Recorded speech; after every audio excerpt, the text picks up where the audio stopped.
Welcome back to Viewer's Voice. Today I plan on talking about how people underestimate themselves and their capabilities. And obviously this can apply to a bunch of things because in some aspect, in some form, in some way, we all do this.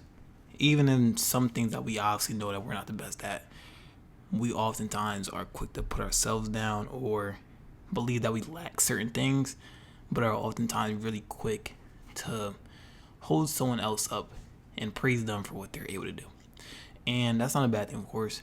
I do this all the time. It's something that's very common to me, right? As I always try to see the best in other people, and I'll try to be so quick to point out what someone else is good at instead of understanding that I'm great at a lot of things as well. Or even if I'm not great, I'm still very good, right? And I believe some people need to do the same thing. Realize that you have your own strengths. And yes, we obviously know we have our own weaknesses, but take the time to acknowledge that you yourself are strong and can do a lot of different things.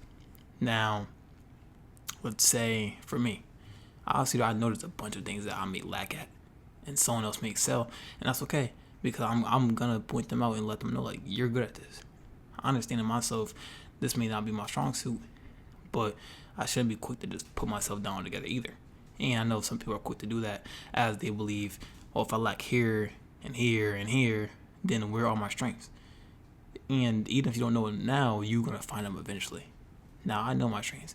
I'm great at, let's say, speaking to people, understanding people, building connections with people, and just being a people person altogether. At least with people I'm close with and I can understand. Right? That's one of my strong suits and something that I could proudly say I could do. And there's some people that could probably say they could do other things too.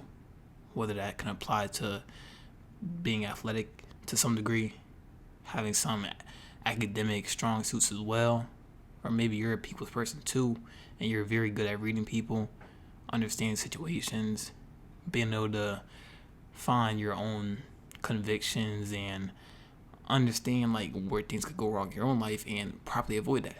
And if you could do that, that's great. Because a lot of people can't. A lot of people can't differentiate a situation that is for them and something that isn't. And that's hard because oftentimes we try to be optimistic or maybe even a little bit naive, and we try to see the best in certain people in certain situations, and yet we may end up in a situation that we would have loved to pull ourselves out of sooner. So for people that realize like, oh, I could do this, I'm great at this, acknowledge that. Don't just be quick to acknowledge what you can't do and just assume that you can't do anything from that point on. But it is also very much understandable because we aren't always held up with the mirror right in front of us. Like, we can easily see what someone can do and what they can't do. Right? That we could point out someone else's strengths, the weaknesses, because we could see parts of them that they probably can't see themselves. Like their back. Right?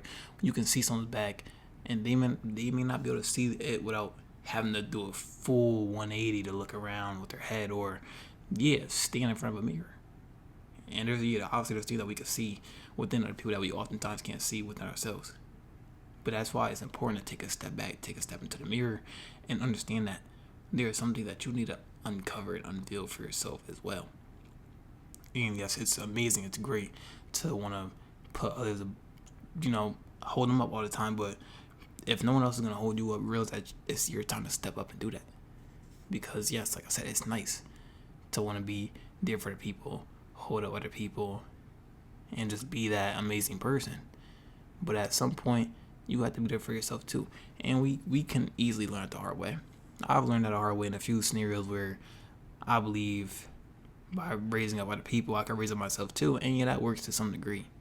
But the more people you raise, the more you realize that all you're doing is putting people above you and ahead of you.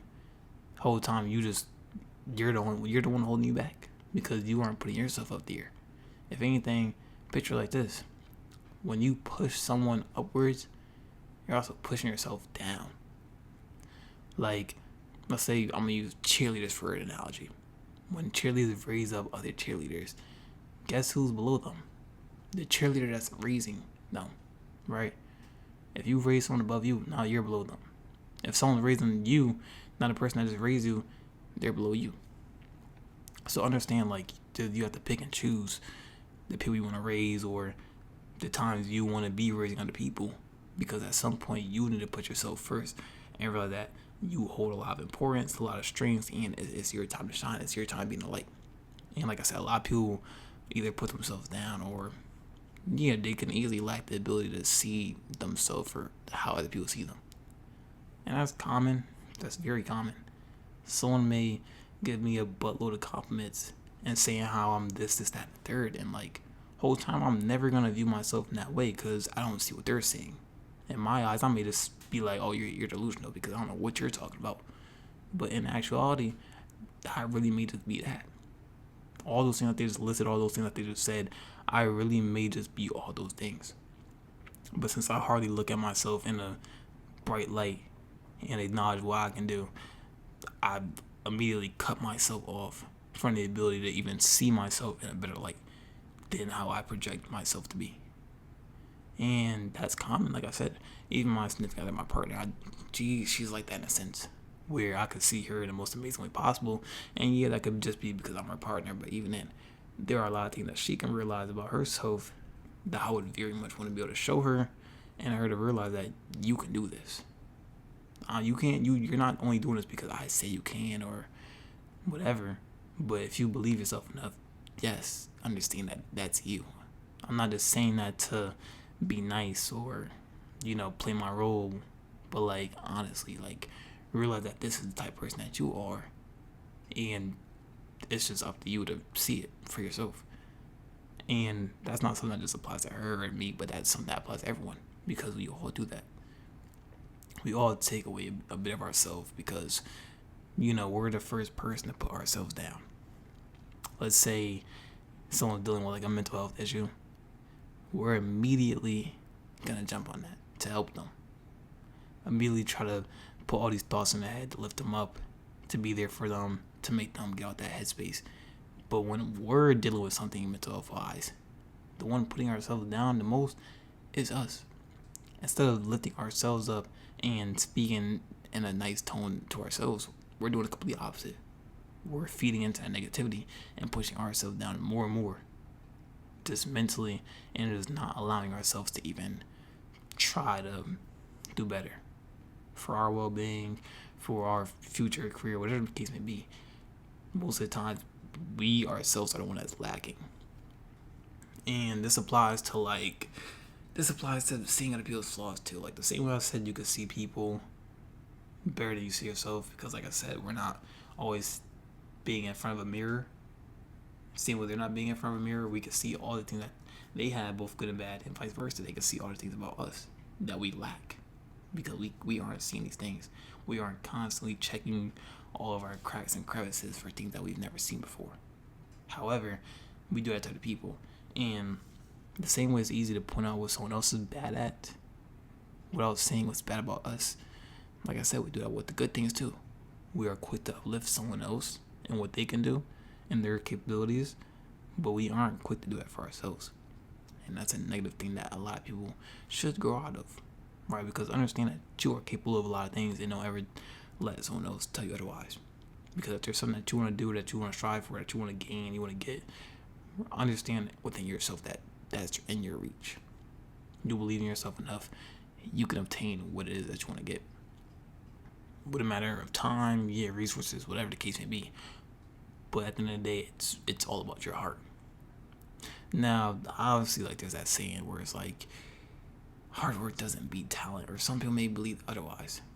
And I mean, yeah, both of them make very much sense, because if you're already talented, then you have a higher potential than someone that is working hard. Now, don't get me wrong, someone that works hard, you are gonna build your own talent and your own strengths, but ultimately you have a limit of what you can do, because you can obviously only work so hard. Whereas someone that's already talented, their limit is just exceeding, because they start off at a better place. Picture like this. Picture you have stats, right? And you both start off at 0, or not both start off at 0, but let's say it goes from 0 to so on. For you, it may be 0 to 100. Maybe you push yourself a little more. It could go from 0 to 120 max. So you're starting at 0, maybe even 10. and you build up, you build past your max, you push past that limit and push it to 120. The person that's already talented, they may start off at 40, and the more they work hard, the more they put in and build up on their talent, their limit might not even be until like 200, maybe 250. And that's the truth, because that's how that kind of thing works. But understand that there's ways around it. There are ways to prove people wrong and show that you can exceed your limit, whether or not you show talent or whether or not you show the hard work and diligence that you have, that you possess, that to show that you can do whatever you want to do.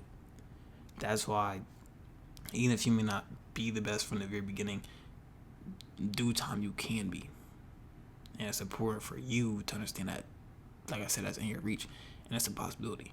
Don't believe that just because you start off bad, that's how it's going to end, because that's not always the case.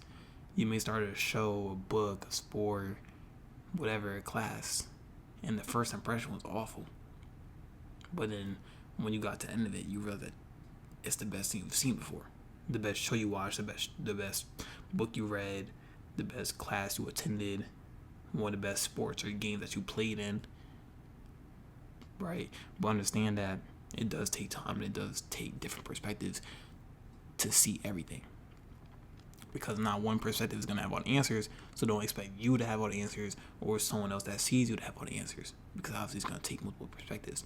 But taking all the information that you can from each and every person to realize the whole end thing, because that's what's important at the end of the day. Now, I'm going to say that's all for this video. I appreciate each and every one for listening. I'll see you guys in the next one.